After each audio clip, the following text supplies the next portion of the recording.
You think you can just keep all that money to yourself? That's not how families work, Angela. My father's voice echoed through the living room of my small rental apartment in Portland, Oregon. I stood there, arms crossed, watching my parents tower over me with expressions I'd seen too many times before, entitlement mixed with barely concealed rage. My name is Angela, and I'm 27 years old. Up until 3 weeks ago, I was living a modest life as a graphic designer for Brightvale Mining, earning just enough to cover rent and student loans. My relationship with my parents had always been strained, but I never imagined it would come to this.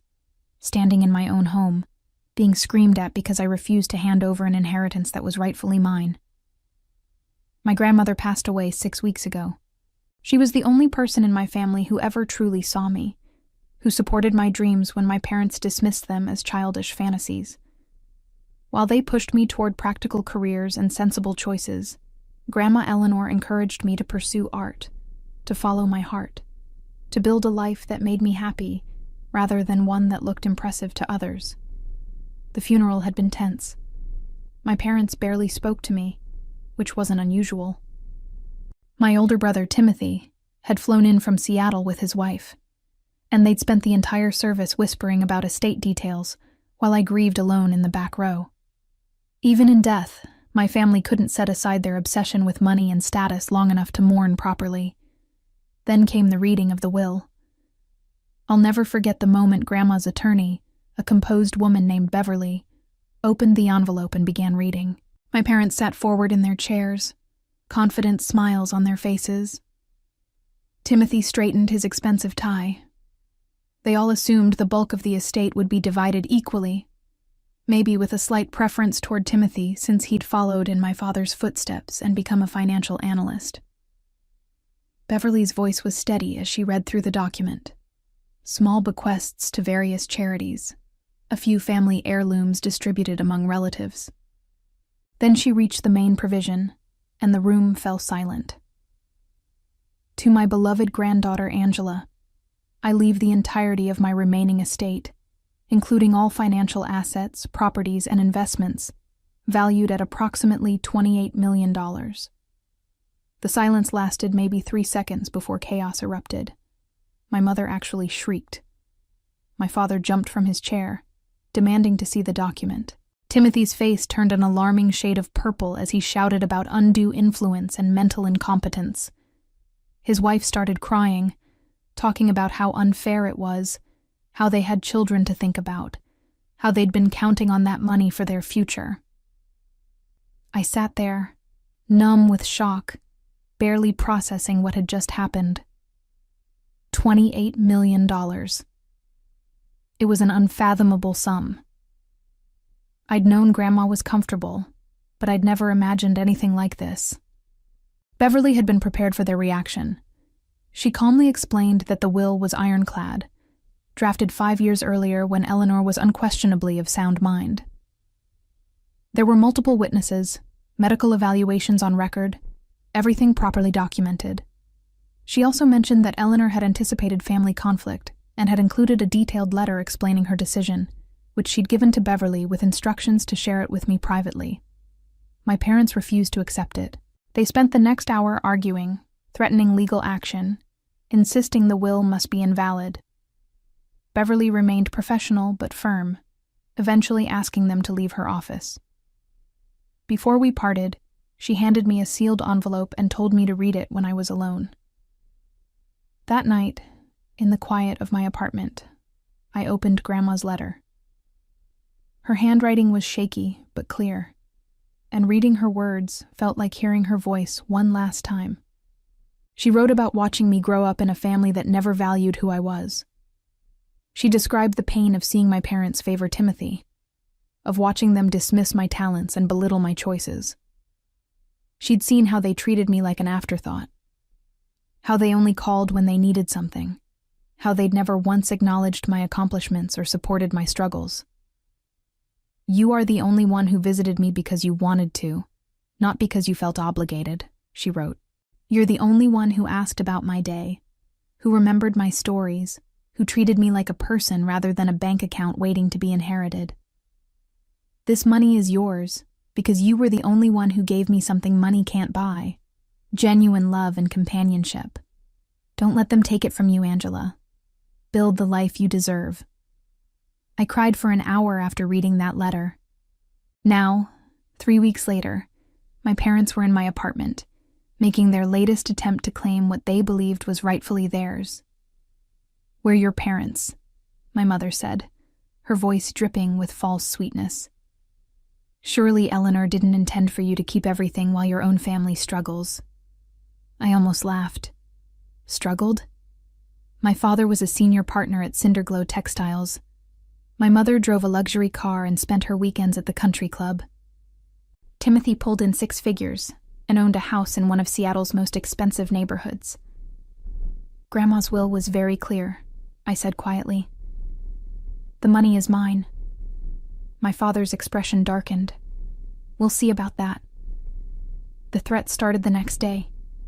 My father called at 7 in the morning, his voice cold and measured. "We've consulted with our attorney.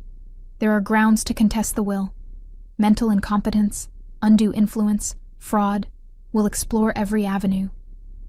You can avoid all this unpleasantness by doing the right thing." I hung up without responding. My mother tried a different approach. She showed up at my workplace, tears streaming down her face, creating a scene in Brightvale Mining's lobby. She talked about family loyalty, about how hurt they were, about how Grandma must have been confused in her final years. My coworkers stared as she grabbed my hands, begging me to reconsider, to remember all the sacrifices they'd made raising me. I gently but firmly escorted her out, my face burning with embarrassment.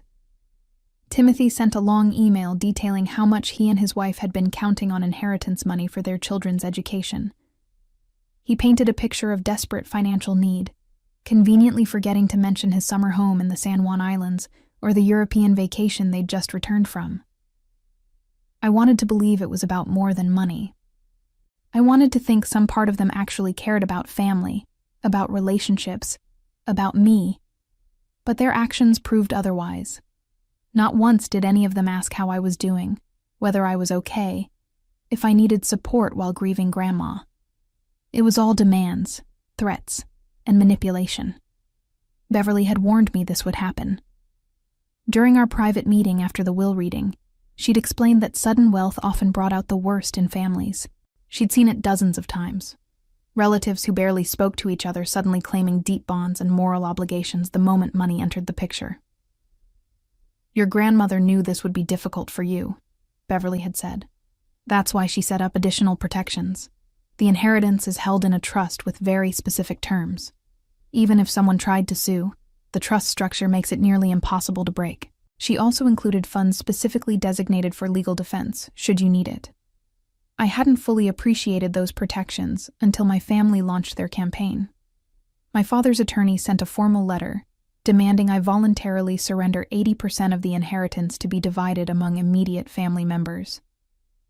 The letter was filled with legal-sounding language about moral obligations and family duty, but Beverly dismissed it as an intimidation tactic with no legal standing. "They're hoping you'll panic and settle," she explained. "Don't engage. Let me handle all communications." But my family wasn't content with legal threats alone. My mother began calling my extended relatives, painting me as a selfish, greedy person who'd manipulated a sick old woman for money. She told elaborate lies about how I'd isolated Grandma from the family, how I'd poisoned her mind against them, how I'd essentially stolen what belonged to everyone. Cousins I hadn't spoken to in years called to lecture me about family values. Aunts and uncles who'd never shown interest in my life suddenly had strong opinions about how I should handle my inheritance. The story my mother had crafted spread through our family like wildfire, and almost everyone believed it without question. Almost everyone. My cousin Stephanie reached out privately. She was 32, lived in Sacramento, and had always been perceptive about family dynamics. "I'm not buying what your mom is selling," she said during our phone call. "I remember how they treated you growing up. I remember the way they talked about you when you weren't around. Whatever Grandma Eleanor decided, I'm sure she had good reasons." That conversation meant more to me than she probably realized. In a sea of accusations and demands, having one person believe in me felt like a lifeline. The situation escalated when my father and Timothy showed up at my apartment unannounced one evening. My father's face was stern, businesslike. Timothy looked uncomfortable but determined. "We need to talk," my father said, pushing past me into my living room without invitation. They sat on my couch, and my father laid out what he called a reasonable compromise. I would place the inheritance in a family trust, with equal access for all immediate family members. I'd receive a salary from the trust, of course, but major financial decisions would require majority approval. "This way, everyone benefits," he said. "It's what Eleanor would have wanted if she'd really thought it through." "Grandma did think it through," I replied. "For 5 years, apparently. She knew exactly what she was doing." Timothy leaned forward. "Angela, be realistic. You're 27 years old. You have no experience managing this kind of wealth. You'll make mistakes, lose money, get taken advantage of by people who don't have your best interests at heart. Let us help you. Let us protect you." The irony of his words wasn't lost on me. The people claiming to want to protect me were the same ones who'd spent weeks threatening and manipulating me. "I appreciate your concern," I said, keeping my voice level. "But the answer is no. The inheritance is mine, and I'll manage it as I see fit." My father's expression hardened. "You're making a serious mistake. We've been patient, but our patience has limits. If you won't listen to reason, we'll have no choice but to take legal action." "Then I guess you'll have to do what you think is necessary," I replied, "just as I'm doing what I know is right." They left angry, slamming my apartment door hard enough to rattle the frames on my walls. I stood there in the silence afterward, hands shaking, wondering how my life had become this nightmare. Losing Grandma had been devastating enough. Now I was losing what remained of my family too, not through death, but through their own greed and entitlement. The lawsuit arrived 2 weeks later. Beverly had predicted it, but seeing the actual legal documents still felt like a punch to the gut. My parents and Timothy were jointly contesting the will, claiming Eleanor had lacked mental capacity, that I'd exercised undue influence, and that the distribution was unconscionable given normal family expectations. I called Beverly immediately, my voice tight with stress. "Can they actually win this?" "Extremely unlikely," she assured me. "Your grandmother was thorough. We have medical records proving her competence. We have testimony from her doctors, her financial advisors, her friends. We have the fact that she drafted this will 5 years ago, not in her final days. And most importantly, we have her detailed statement explaining her reasoning, which demonstrates clear, rational thought." "But they're still going to drag this out, aren't they?" "Probably," Beverly admitted. "These cases can take months, sometimes over a year. They're likely hoping you'll get tired of fighting and offer a settlement." That night, I couldn't sleep. I kept thinking about Grandma's letter, about how she'd wanted me to build the life I deserved. Instead, I was trapped in legal battles with my own family, spending my days stressed and anxious, unable to enjoy or even properly process the gifts she'd given me. I'd taken a leave of absence from Brightvale Mining. My boss had been understanding, but I could see the concern in her eyes. The stress was affecting everything: my work, my health, my relationships. I'd lost 8 pounds. I wasn't sleeping. My few close friends worried about me. The worst part was how isolated I felt. My family had succeeded in turning most of our extended relatives against me. People I'd known my whole life now viewed me as the villain in a story my mother had carefully crafted. Even people who didn't know the full situation seemed to assume there must be something wrong with me if my own parents were suing me. Stephanie checked in regularly, which helped, but she lived 5 hours away and had her own life to manage. Beverly was professional and supportive, but ultimately she was my attorney, not my friend. I'd never felt more alone. Then came the day that changed everything. I was meeting with Beverly in her office, going over documents for the lawsuit, when her assistant knocked urgently on the door. "I'm sorry to interrupt, but there are 2 people in the lobby insisting they need to speak with Angela immediately. They say it's about Eleanor's estate." My stomach dropped. Had my parents sent someone to harass me at my attorney's office? Beverly frowned. Did they give names? A man named Gregory and a woman named Patricia. They said they're representatives from Thistleford Security. I glanced at Beverly, confused. She looked equally puzzled. "I don't know what Thistleford Security is. Did your grandmother mention them?" "Never," I said. "Well, we might as well see what this is about," Beverly decided. "Send them in, but stay nearby in case we need assistance." 2 people entered the office moments later. Gregory was tall and lean, probably in his mid-50s, with silver hair and sharp eyes. Patricia was younger, maybe 40, with an efficient air about her. Both wore professional attire and carried leather briefcases. "Miss Angela," Gregory said with a slight nod. "Thank you for seeing us. We apologize for the unexpected visit, but given recent developments, we felt it necessary to make contact immediately." "Who are you?" I asked warily.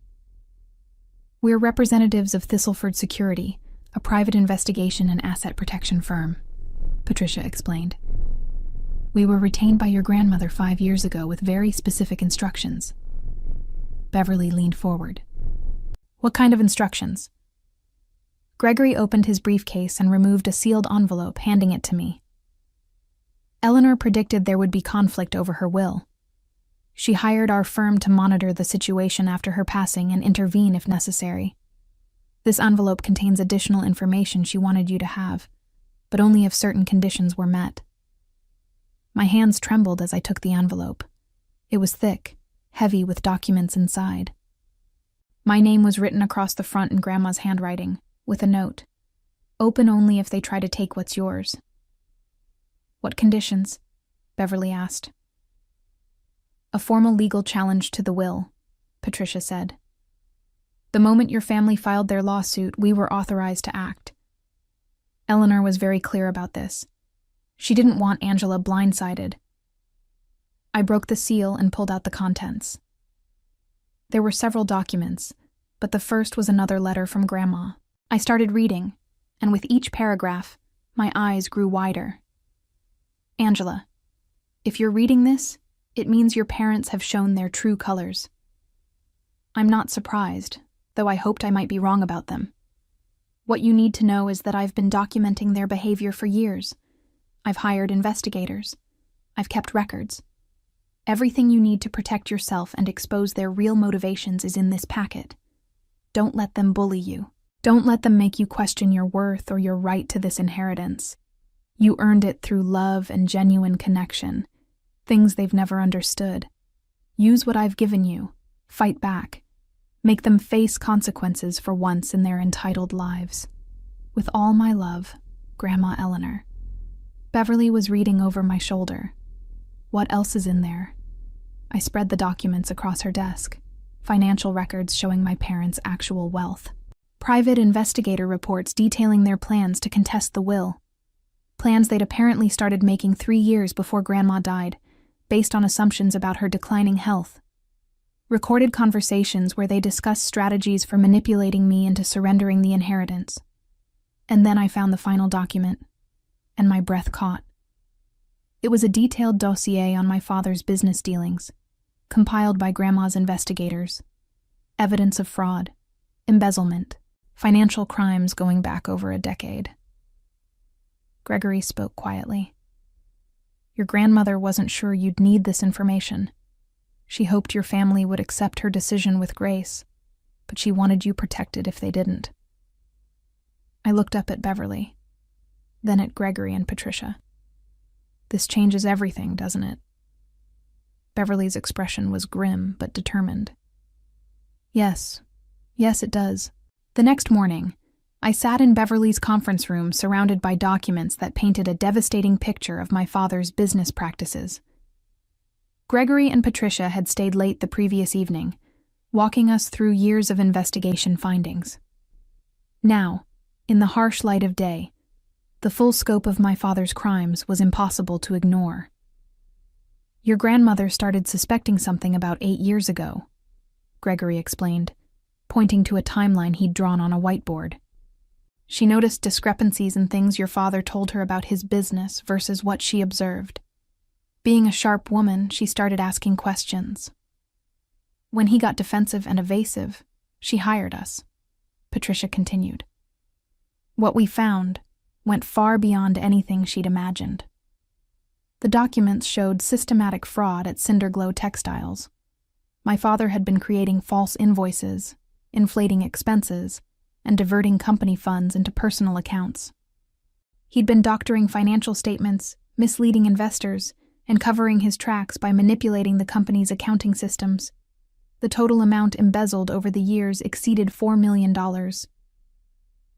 Why didn't she report this? I asked, my voice barely above a whisper. Beverly looked at me with sympathy. According to her notes, she considered it.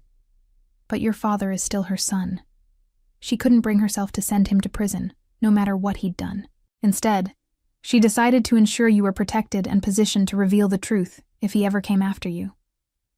She knew he would, I said bitterly. She knew exactly what kind of people they are. Gregory nodded. The letter she left for you makes that clear. She hoped for the best but prepared for the worst, and her preparations were incredibly thorough. We spent the next 2 hours reviewing the evidence. Bank records, email communications, testimony from witnesses who'd been interviewed but weren't aware of the investigation's scope. Everything was meticulously documented, cross-referenced, and verified. Grandma had paid for the very best investigators, and they'd delivered. What do we do with this? I asked finally. Beverly tapped her pen against her legal pad, thinking. We have several options. The most straightforward would be to use this as leverage. If your parents drop the lawsuit, we don't reveal what we know. Blackmail. I felt uncomfortable with the idea. Not blackmail. Negotiation from a position of strength, Beverly corrected. But honestly, Angela, I don't recommend that approach. Your father has committed serious crimes. People have been harmed by his actions. The investors he defrauded, the employees whose pension funds he jeopardized. They deserve justice. Patricia leaned forward. There's also the matter of your mother and brother. They may not have known about the fraud initially, but our investigation shows they've benefited extensively from it. The house they live in, the cars, the lifestyle, all funded by stolen money. And Timothy? I asked. Willfully ignorant at best, Gregory said. Our investigators found emails where your father discussed certain financial matters in vague terms, and Timothy's responses suggest he knew something wasn't right, but chose not to look too closely. I stood up and walked to the window, staring out at Portland's skyline. The city looked normal, peaceful. People going about their lives, unaware of the chaos in mine. I thought about Grandma, about how much courage it must have taken to document all of this, knowing it was her own son she was exposing. But she'd done it to protect me, to give me the tools I'd need. I want to think about this, I said finally. Before we make any decisions, I need time to process everything. Beverly nodded. Of course. But, Angela, there's something else you should know. Your parents' lawsuit? It's not just misguided. Based on what we've found, it's potentially fraudulent. They're claiming financial hardship as part of their argument, but these documents show they have substantial hidden assets. They're lying to the court. That information hit me like cold water. They weren't just greedy or entitled. They were actively committing fraud in their attempt to steal my inheritance. I left Beverly's office feeling overwhelmed and returned to my apartment. For the first time in weeks, I felt something besides anxiety and fear. I felt anger. Clean, righteous anger at the people who'd spent my entire life making me feel small, and who were now trying to rob me of the one gift from the one person who truly loved me. My phone rang. It was Stephanie. "Hey," she said. "I heard through the family grapevine that the lawsuit is moving forward. How are you holding up?" I almost laughed. "It's complicated. Can I ask you something? Growing up, did you ever see anything weird about my dad's business?" There was a long pause. "That's a random question. Why?" "Just something I'm looking into." Another pause, longer this time. "Okay, this might be nothing. But I remember my dad, your Uncle Keith, refusing to invest in one of your father's ventures years ago. They had this huge fight about it at Thanksgiving. My dad said something about the numbers not adding up, about how the business model didn't make sense. Your dad got really angry and defensive. When was this? Maybe 10 years ago? I was in college. They didn't speak for like 2 years after that fight. After we hung up, I sat there thinking. Uncle Keith had seen something wrong. He'd sensed the fraud, even if he couldn't prove it. And my father had cut him off, rather than answer uncomfortable questions. How many other people had noticed something off over the years? How many had been silenced or pushed away? That evening, my mother called. I almost didn't answer, but curiosity won out. "Angela, we need to talk," she said. Her voice was strained. "Your father's attorney says you're not cooperating with discovery. You need to turn over your financial records." "Beverly is handling all legal communications," I replied coolly. "This is ridiculous. We're family. We shouldn't be fighting like this." She sighed dramatically. "Your father is under so much stress. The situation is affecting his health. Is that what you want?" The manipulation was so transparent it was almost insulting. "What I want is for you to drop the lawsuit and leave me alone. You know we can't do that. It's not about the money, Angela. It's about principle, about what's right." "Then we agree on something," I said. "This is about what's right. And what's right is respecting Grandma's wishes. Your grandmother was manipulated. Stop." My voice came out sharper than I'd intended. "Don't talk about Grandma that way. She was the smartest, most capable person I've ever known. She knew exactly what she was doing." My mother's tone shifted, becoming harder. "You've changed, Angela. This money has changed you. You used to be such a sweet girl." "No, Mom. I used to be a scared girl who let you walk all over her. That's what you're really upset about, that I'm not rolling over this time." I hung up before she could respond. The next day, I met with Beverly again. I'd made my decision. "I want to fight," I told her. "Not just defend myself. I want to go on offense. I want to expose what my father has done. And I want to make sure my parents and Timothy face consequences for this lawsuit." Beverly smiled grimly. "I was hoping you'd say that. Let me show you what we can do." The counterattack began immediately. Beverly filed a motion to dismiss my family's lawsuit, attaching evidence of their fraudulent claims about financial hardship. The documents Gregory and Patricia had provided showed substantial hidden assets, offshore accounts, shell companies, investments registered under false names.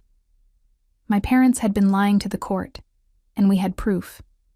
The judge scheduled an emergency hearing.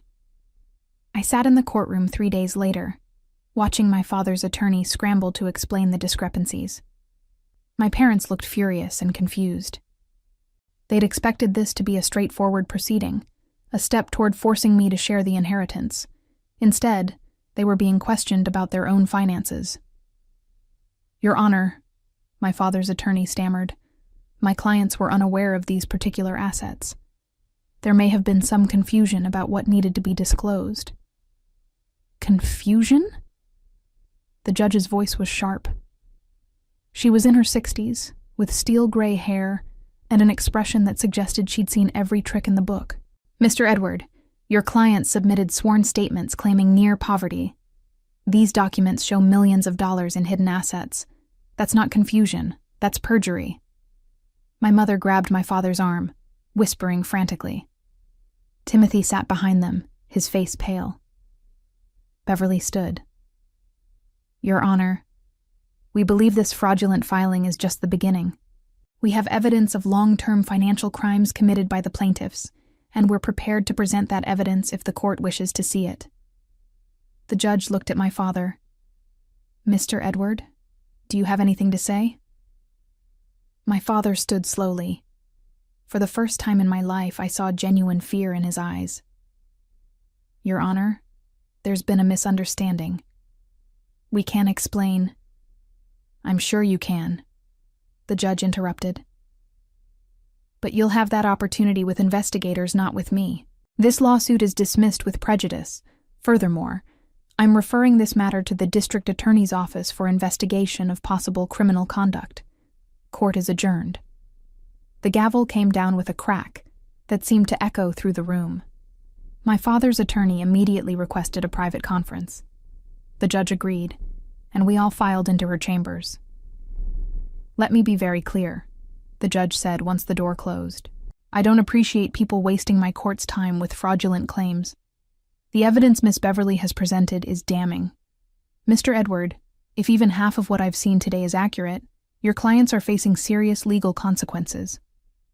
My father's attorney was sweating. Your Honor, perhaps there's a way to resolve this without criminal charges. My clients are willing to withdraw their lawsuit completely, to sign agreements never to contest the will again. That ship has sailed, Beverly said calmly. The moment they filed fraudulent documents with this court, this stopped being a private family matter. My father finally spoke, his voice strained. Angela, please, we can work this out. You don't need to do this. I looked at him, really looked at him, for the first time in years. He was still imposing, still carried himself with that air of authority that had intimidated me my whole life. But now I saw through it. Behind the expensive suit and confident demeanor was just a frightened man who'd been caught. You did this to yourself, I said quietly. All of it. You could have accepted Grandma's decision. You could have been happy for me. Instead, you tried to destroy me to get what you wanted. And in the process, you revealed exactly who you are. My mother made a sobbing sound. How can you be so cruel? We're your parents. You're people who share my DNA, I corrected. Parents would have supported me. Parents would have celebrated my good fortune. Parents would have loved me regardless of money. You've never been parents to me. The meeting ended shortly after. The judge made it clear she would be following through with her referral to the district attorney. My family left the courthouse looking shell-shocked. I felt strangely calm. That evening, I received a call from an unknown number. Against my better judgment, I answered. Angela, it's Timothy. His voice was tight with barely controlled anger. Do you have any idea what you've done? I defended myself against your baseless lawsuit, I replied. You've destroyed our family. Dad's business is going to collapse once this gets out. Mom is having panic attacks. My kids are going to grow up knowing their grandfather is a criminal. Was it worth it? Was the money really worth all this? This isn't about money, Timothy. It never was. This is about all of you showing me exactly what you value most. And it's not family. It's not love. It's wealth and status and control. You're insane, he hissed. You've always been unstable, always dramatic. We should have fought harder to get Grandma evaluated while she was alive. Clearly mental illness runs in the family. I almost laughed. Even now, even after everything, he was trying to make me the problem. Goodbye, Timothy. Don't call me again. I blocked his number. Over the next week, things moved quickly. The district attorney's office launched a formal investigation into my father's business practices. Cinderglow Textiles' board of directors was notified of the allegations. My father was placed on immediate leave pending the investigation's outcome. The story hit the local business news. Prominent textile executive under investigation for fraud. The article was carefully worded, legally cautious, but the implications were clear. My father's reputation was in tatters. I received dozens of messages from extended family members. Most were angry, accusing me of ruining the family name for petty revenge. A few, like Stephanie and Uncle Keith, expressed support. Uncle Keith even called to apologize for not pushing harder when he'd first suspected something was wrong years ago. I convinced myself it wasn't my business, he said, his voice heavy with regret. I should have protected you better. You were just a kid. It's not your fault, I assured him. This was always going to come out eventually. Grandma just made sure I had the tools to protect myself when it did. Beverly kept me updated on the legal proceedings. The evidence Grandma had compiled was devastating. Prosecutors were building a case that could result in significant prison time for my father. My mother and Timothy, while not directly implicated in the fraud, faced potential charges related to the fraudulent lawsuit and possibly as accessories after the fact. Then came the twist I hadn't anticipated. Beverly called me urgently one afternoon. Angela, you need to come to my office right now. We've just received information that changes everything. What kind of information? The kind I need to explain in person. How soon can you get here? 30 minutes later, I was sitting across from Beverly, Gregory, and Patricia again. They all looked grave. What's going on? I asked. Patricia slid a folder across the table. We've continued monitoring your family's communications, as authorized by your grandmother's contract with us. This morning, we intercepted emails that suggest your parents are planning something drastic. I opened the folder. Inside were printed emails, text messages, phone transcripts. As I read, my blood ran cold. My parents were planning to have me declared mentally incompetent. They'd been consulting with attorneys about having me evaluated, about using the stress of recent events as evidence of instability. They'd found a psychiatrist willing to testify that my refusal to share the inheritance, my willingness to destroy family relationships, and my erratic behavior all pointed to serious mental illness requiring intervention. They're going to try to have you committed, Beverly said bluntly. Or at minimum, to have a conservator appointed to control your finances. They've already filed preliminary paperwork under seal. I felt the room spin. Can they do that? It's extremely difficult, and their case is weak, Beverly assured me. But it's also dangerous. If they can get a sympathetic judge, if they can present a convincing enough picture, they might succeed in at least freezing your assets pending evaluation. Gregory's expression was dark. This is beyond unethical. It's potentially criminal, using mental health systems as a weapon to gain financial control. How do we stop them? I asked. Beverly's smile was cold. We beat them to it, and we make sure everyone knows exactly what they're trying to do. The next 72 hours were a blur of activity. Beverly worked with a team of attorneys to prepare our response. We filed emergency motions in court, petitioned for restraining orders, and began the process of making my family's scheme public before they could execute it. More importantly, we went on offense. Gregory and Patricia had been busy. They'd compiled a comprehensive dossier, not just on my father's fraud, but on the entire pattern of my family's behavior. Recorded conversations where my mother had discussed manipulating me.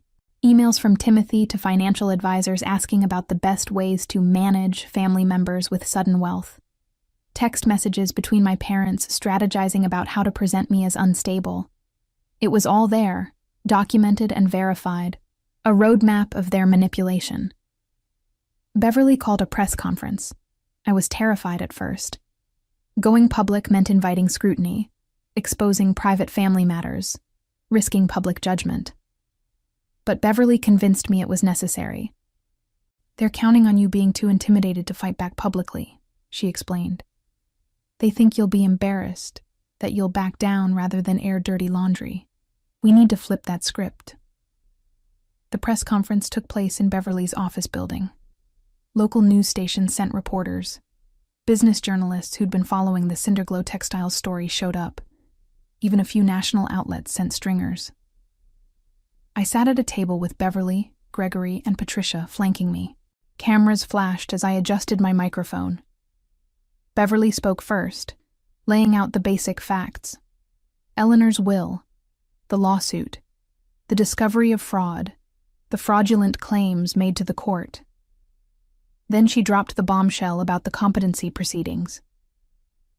Angela's family is attempting to use mental health systems as a weapon, Beverly said clearly. They want to have her declared incompetent because she refused to hand over an inheritance that was legally and rightfully hers. This is an abuse of legal systems designed to protect vulnerable people, and it must be exposed. Then it was my turn to speak. My hands shook as I unfolded my prepared statement. My name is Angela, and my grandmother left me her estate because I was the only family member who loved her for who she was, not what she could give me.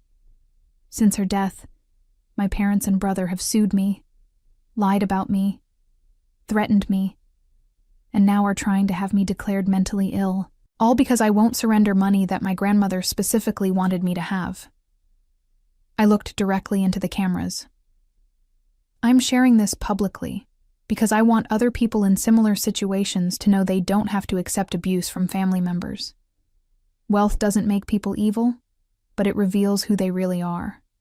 My family has shown me exactly who they are, and I'm done being silent about it. The questions came rapid fire after that. How did I feel about my father's crimes? Was I worried about family relationships? Did I regret my grandmother's decision? I answered honestly. I was heartbroken that my father had hurt people through his fraud. I grieved the family relationships I'd never really had. I treasured my grandmother's gift and the love behind it. The press conference was covered extensively. By that evening, the story had spread across local and regional news. Heiress exposes family's plot to declare her incompetent. Grandmother's million gift sparks family war. Woman fights back against parents' fraud scheme. The public reaction was overwhelmingly supportive. Social media filled with comments from people sharing their own stories of family manipulation and financial abuse. Strangers reached out to offer encouragement. Support groups for estranged adult children contacted me about speaking at their events. My family, predictably, was furious. My mother gave her own interview to a different news outlet, painting herself as a heartbroken parent whose ungrateful daughter had turned against her family. She cried on camera, talking about how they'd sacrificed everything to raise me, how they'd supported my dreams only to be repaid with cruelty and false accusations. But her story fell apart quickly. Journalists started digging into my father's business history. Former employees came forward with their own stories of suspicious accounting practices. Investors who'd lost money began connecting dots they'd previously dismissed. The investigation into Cinderglow Textiles expanded. Federal authorities got involved when evidence suggested some of the fraud had crossed state lines. My father's attorney stopped returning calls from the media. A week after the press conference, I received a call from a number I didn't recognize. This time, I was prepared. Beverly had arranged for all my calls to be recorded. Angela. It was my father's voice, and he sounded defeated. We need to talk. Any communication needs to go through Beverly, I said. Please, just 5 minutes. Person to person, father to daughter. Something in his tone made me pause. I'm recording this. I know. I expected you would be. He took a deep breath. I'm calling to say you win. We're dropping everything. The competency petition is withdrawn. We won't contest the will anymore. We'll leave you alone. What's the catch? No catch. We're done. The investigation is going to destroy me anyway. Cinderglow's board fired me this morning. The prosecutors are talking about a plea deal, 5 to 10 years if I cooperate fully. My attorney says I should take it because a trial could mean 20 years or more. I felt nothing hearing this. No satisfaction, no sadness, just emptiness. Why are you telling me this? Because I want you to know that you were right. About all of it. Your grandmother saw something in you that I never did. She saw strength, integrity, the ability to stand up for yourself. I saw weakness because you were kind. I saw someone to control because you wanted approval." He paused. "I'm sorry, Angela. Not sorry I got caught. Sorry for who I've been your entire life. Sorry for making you feel like you didn't matter. You deserved better." "Yes," I said quietly. "I did. Will you ever forgive us?"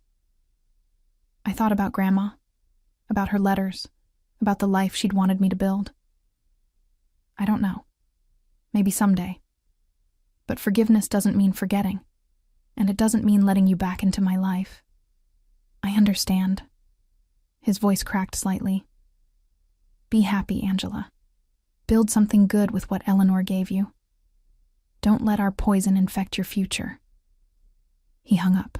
I sat there for a long time, phone in my hand, processing the conversation. It didn't change anything, not really. The damage was done, the relationships destroyed.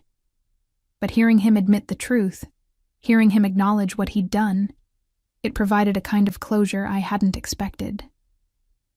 Beverly called an hour later. "Your father's attorney just contacted me. They're formally withdrawing all legal actions against you. It's over, Angela. You won." "Yeah," I said. I guess I did. But it didn't feel like victory. It felt like surviving. 3 months after my father's plea deal was finalized, I stood in the empty house that had once been my grandmother's home. The estate sale had been completed the week before. All of Grandma's belongings distributed according to her wishes, or sold to fund the various charitable bequests she'd specified in her will. Now it was just me in this house where I'd spent so many happy afternoons as a child, before everything became complicated. Beverly had suggested I sell the property. "It's a beautiful house, but maintaining it is expensive, and you might not want the memories," she'd said. But I couldn't bring myself to let it go. This house represented the only genuine love I'd known growing up. Every room held memories of Grandma teaching me to bake, showing me her garden, listening to my teenage problems without judgment. This was where I'd learned what unconditional love looked like. I'd decided to renovate it instead. Turn it into something new while honoring what it had been. My phone buzzed with a text from Stephanie. "Coffee tomorrow? I'm in town visiting my parents." Over the past months, Stephanie had become more than a cousin. She'd become a genuine friend. She'd stood by me through the worst of the public scandal, had testified about my father's suspicious behavior when prosecutors needed it, had helped me navigate the complex emotions of watching my family implode. "Definitely," I texted back. "My treat." The next afternoon, we met at a cafe in downtown Portland. Stephanie looked good. She'd recently been promoted at her own job and was glowing with the confidence that came from being valued for her work. "So," she said, as we settled into a corner booth with our lattes, "how are you really doing? Not the public relations version, the actual truth." I considered the question. Honestly, I'm still processing everything. Some days I feel strong and vindicated. Other days I feel like I lost my entire family, and even though they were terrible, that loss still hurts. Stephanie nodded. "That's completely normal. They may have been awful, but they were still your family. Grief doesn't have to be rational." "Have you heard anything from them?" "My parents talk to your mom occasionally. She's moved to Arizona to live with her sister. Your father is in federal prison in California. He got 7 years in the plea deal. Timothy apparently sold his house and moved somewhere cheaper. His wife filed for divorce." I absorbed this information. Part of me felt guilty about the destruction I'd caused, but a larger part recognized that I hadn't caused anything. I'd simply refused to be their victim, and that refusal had exposed truths that were always there. "My mom says your mother is telling people that you orchestrated everything," Stephanie continued. "That you manipulated Grandma Eleanor, that you planted evidence against your father, that you're some kind of evil mastermind who destroyed the family for money." I laughed, though it came out bitter. Of course she is. Taking responsibility would require acknowledging her own role in all this. For what it's worth, nobody who actually knows you believes any of that. That's worth a lot, actually. Thank you. We talked for another hour, discussing lighter topics. Stephanie's new relationship, my plans for Grandma's house, a trip I was considering to Europe. It felt wonderfully normal, this conversation between two people who genuinely liked each other, with no hidden agendas or manipulation. As we were leaving, Stephanie hugged me tight. "I'm proud of you, you know. It took real courage to stand up to them." "I had good weapons," I said. "Grandma made sure of that. She gave you tools, but you're the one who used them. Don't discount that." After Stephanie left, I drove to meet with Gregory and Patricia. Their security firm had completed its contract with Grandma's estate, but they'd agreed to help me with a new project I'd been developing. "We've finished the preliminary research," Gregory said, spreading documents across the conference table in their office. "There are at least 15 families in Oregon who've experienced similar situations, adult children being manipulated or legally attacked by parents over inheritance disputes." I scanned the summaries they'd prepared. Stories like mine, though each with unique details. Parents weaponizing the legal system, siblings turned against each other over money, elderly relatives being isolated and controlled. "I want to help them," I said. "Not with money, necessarily, but with resources. Legal support, investigation services, counseling, all the things that made it possible for me to fight back." Patricia smiled. "That's what we thought. We've drafted a proposal for a nonprofit organization focused specifically on inheritance dispute support, education about estate planning, legal advocacy, mental health resources." "The Eleanor Foundation," I said, referring to the name I'd chosen for the organization. "After my grandmother." "It's a good legacy," Gregory agreed. "She'd be proud." We spent the next 2 hours discussing logistics, budgets, and strategies. I'd allocated $2 million of my inheritance to fund the foundation for its first 5 years. Beverly had agreed to serve on the board and help recruit other attorneys willing to do pro bono or reduced cost work for clients who qualified. It felt right, using part of what Grandma had given me to help others in similar situations. It honored her memory while creating something positive from all the pain. As I drove home that evening, I felt something I hadn't experienced in months. Genuine peace. The anger was still there, buried deep. Probably would be for years. The grief over losing my family remained raw, but underneath those darker emotions was a growing sense of purpose and possibility. Grandma had given me more than money. She'd given me the chance to become the person I was meant to be. 6 months later, the Eleanor Foundation officially launched. We held a small event at a community center in Portland, nothing fancy or elaborate. I'd specifically avoided anything that looked like I was flaunting wealth. This wasn't about me. It was about the mission. About 30 people attended. Some were professionals interested in partnering with us. Attorneys, therapists, financial advisors.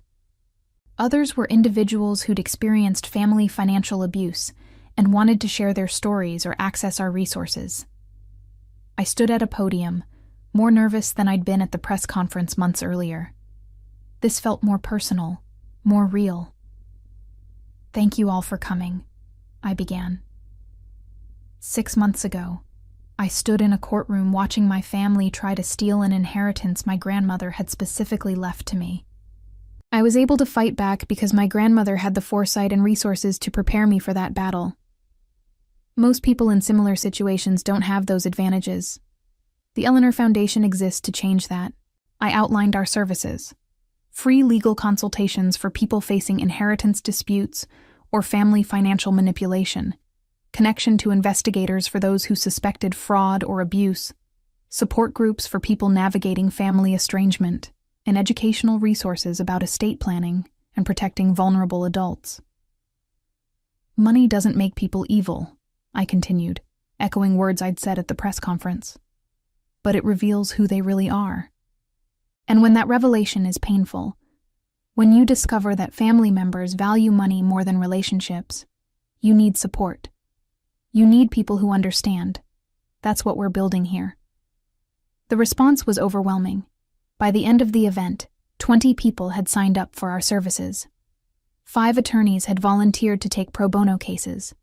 A therapist who specialized in family trauma had offered to run support groups. And the media coverage, while smaller than before, was entirely positive. Eris creates foundation to help others fight family financial abuse. The story ran in regional papers and online news sites. I received hundreds of emails in the days following the launch. People thanking me, people sharing their own stories, people asking for help. Each message reinforced that this work mattered, that the pain I'd experienced could be transformed into something meaningful. One email in particular stood out. It was from a woman named Jennifer, who'd been estranged from her family for 3 years after refusing to sign over her inheritance from her grandfather to her parents. "I thought I was crazy," she wrote. "Everyone told me I was selfish, that I was destroying family relationships over money. But it wasn't about money. It was about respect, about my grandfather's wishes being honored, about not being controlled. Reading your story helped me realize I wasn't alone. The foundation you've created is going to save people years of self-doubt and isolation. Thank you." I read that email 3 times, tears streaming down my face. This was why I'd gone public. This was why the pain and exposure had been worth it. A few weeks after the foundation launch, Beverly called with unexpected news. "Your father's attorney reached out," she said. "Apparently your father wants to speak with you. Not about money or legal matters. He just wants to talk." "Why would I agree to that?" "You don't have to. I told his attorney that any communication would be entirely at your discretion, but I wanted you to know he asked." I thought about it for days. Part of me wanted to ignore the request, to let my father serve his sentence without any contact. But another part, the part that was trying to heal, wondered if hearing what he had to say might provide additional closure. Finally, I agreed to a phone call, supervised and recorded. When my father's voice came through the line, he sounded older, tired. Prison had aged him. "Angela, thank you for taking my call. I'm not promising anything beyond listening," I said. "I know. I don't deserve even that much." He paused. "I've been in therapy here. Court mandated at first, but I've continued it voluntarily. My therapist has been helping me understand the patterns of behavior that led to all this. And I'm realizing how much damage I've done. Not just to you, but to everyone around me. I built my entire life on control and manipulation. I taught Timothy those same patterns. I enabled your mother's worst behaviors. I destroyed a company and hurt innocent people because I convinced myself I deserved more than I'd legitimately earned." I stayed silent, letting him continue. "The therapist asked me to make a list of everyone I'd harmed and what I'd done to them. Your section was 3 pages long. 3 pages of ways I'd failed you, belittled you, tried to control you. And the worst part is that I thought I was being a good father. I genuinely believed that pushing you, criticizing you, holding you to impossible standards was helping you." "It wasn't," I said quietly. "I know that now. I know that you succeeded despite me, not because of me. And I know that the strong, capable woman you've become is entirely your own achievement. Your grandmother saw that when I couldn't. Why are you telling me this? Because I want you to know that what happened wasn't your fault. You didn't cause this family to fall apart. We were broken long before Grandma Eleanor died. You just finally had the strength and resources to stop accepting that brokenness as normal." I closed my eyes, processing his words. "Are you expecting forgiveness?" "No. I'm not asking for anything. I just wanted you to know that I understand now. I understand what I lost, what I threw away, what I destroyed. And I'm sorry." After we hung up, I sat in silence for a long time. His apology didn't change anything concrete. It didn't undo the pain or repair the relationship, but it did provide something valuable. Confirmation that I'd been right all along, that the way they'd treated me had been wrong. that I deserved better. 1 year after Grandma's passing, I stood in the newly renovated community center that had once been her house. The transformation was complete. What had been her living room was now a meeting space for support groups. Her kitchen, where she'd taught me to bake, was now a break room for staff and volunteers.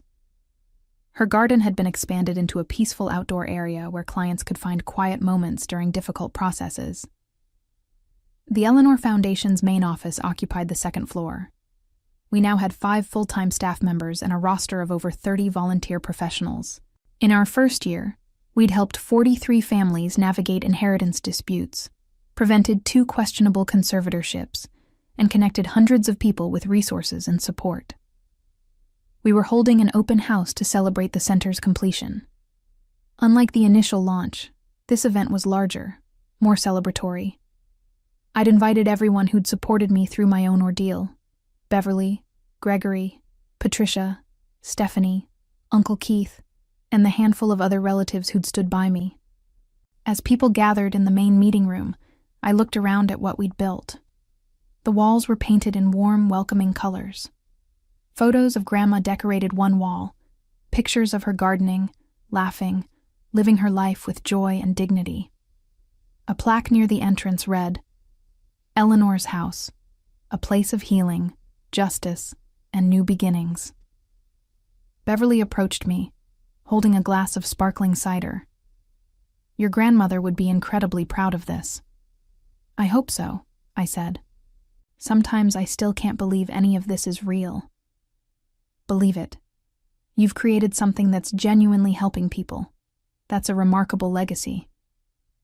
The afternoon included tours of the facility, testimonials from people we'd helped, and a presentation about our future plans. We were expanding our services to include youth programs, education for young adults about financial literacy, healthy family dynamics, and recognizing manipulative behaviors. During the reception afterward, a young woman approached me nervously. She looked about 19, with uncertain eyes and fidgeting hands. "Miss Angela, I'm Kayla. I just wanted to thank you. Your foundation helped my mom last year when my grandparents tried to force her to sign over her inheritance. We would have lost everything if your attorneys hadn't stepped in." I took her hand warmly. "I'm so glad we could help. How is your mom doing now?" "She's good. Really good, actually. She used part of the inheritance to start her own business. We're finally stable for the first time in my life." Tears welled in her eyes. "And she's seeing a therapist, working through all the family stuff. She says she wants to break the cycle, to make sure I never feel like she did." Conversations like that one happened several times throughout the afternoon. People sharing their stories, expressing gratitude, talking about how the foundation had changed their lives. Each one reinforced that the pain I'd endured had been transformed into something genuinely valuable. As the event wound down and people started leaving, Stephanie found me standing in Grandma's garden. "Quite a day," she said, joining me on the bench. "Yeah, it feels surreal sometimes. A year ago, I was sitting in Beverly's office, terrified and overwhelmed. Now I'm running a foundation and helping people." "You've come a long way." Stephanie smiled. "Have you heard the latest about your parents?" I shook my head. I'd stopped asking for updates months ago, trying to focus on moving forward rather than looking back. "Your mom is apparently telling everyone who'll listen that she always supported the foundation, that it was partially her idea. She's trying to rehabilitate her image by association with your success." I laughed, though it was tinged with sadness. "Of course she is. That's very on brand for her. Does it bother you?" "Not really. She can tell herself whatever story she needs to. I know the truth. The people who matter know the truth. That's enough." We sat in comfortable silence for a while, watching the sun set over the garden Grandma had loved so much. "Do you ever regret it?" Stephanie asked quietly. "Fighting back, going public, all of it?" I considered the question carefully. "No. I regret that it was necessary. I regret that my family chose money over relationships, but fighting back, exposing the truth, creating something positive from that pain? No, I don't regret those choices at all.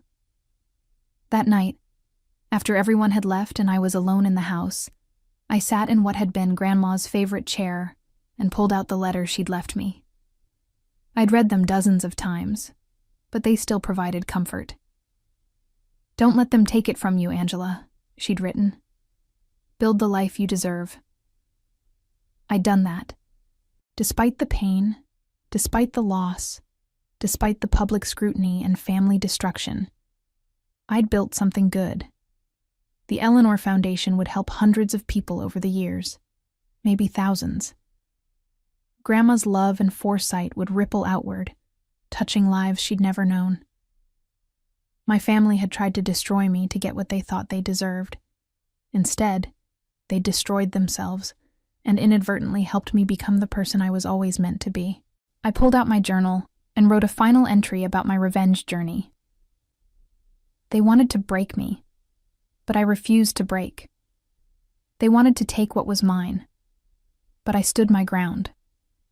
They wanted me to stay small and controllable, but I grew into someone they couldn't recognize or manipulate. In trying to punish me for being strong, they revealed their own weakness.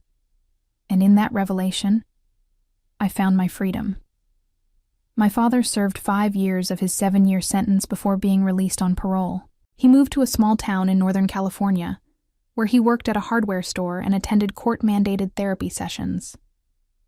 His reputation in the business world was destroyed beyond repair, his name synonymous with fraud and embezzlement. The retirement he'd envisioned, built on stolen money and manipulation, vanished entirely. He lived modestly, quietly, a ghost of the man who'd once commanded boardrooms and intimidated his daughter. My mother never recovered from the scandal. Her social circle in Portland evaporated once the truth emerged, and even in Arizona, living with her sister, she remained largely isolated. She attempted to reconnect with distant relatives, spinning elaborate stories about being the real victim, but most people saw through the manipulation. She spent her final years bitter and alone, unable to accept her role in the family's destruction, convinced until the end that she'd been wronged, rather than being the one who wronged others. Timothy's life unraveled completely. His divorce was expensive and contentious, his ex-wife having finally recognized the toxic patterns he'd learned from our father. He lost custody of his children, except for supervised visits. Unable to find work in finance after his association with our father's fraud became public, he eventually moved to a different state and worked a series of unfulfilling jobs, his grand ambitions reduced to simply surviving. He never reached out to apologize, never acknowledged his role in trying to destroy me.